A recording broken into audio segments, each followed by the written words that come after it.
যাহাতে সামাজিক, অর্থনৈতিক এবং রাজনৈতিক ন্যায় বিচার,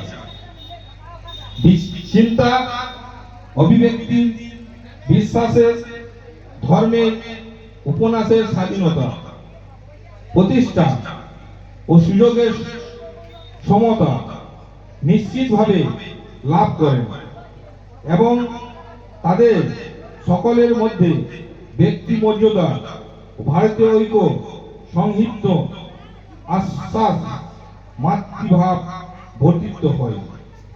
তৎসত্য প্রতিষ্ঠা সংহিত সংকল্প করিয়া আমাদের সংবিধান সভায় অদ্য 26শে নভেম্বর 1949 তারিখে এত ধারা এই সংবিধান গ্রহণ করিতেছি, নিবদ্ধ করিতেছি এবং আদিগণকে অপন্ন করিতেছি।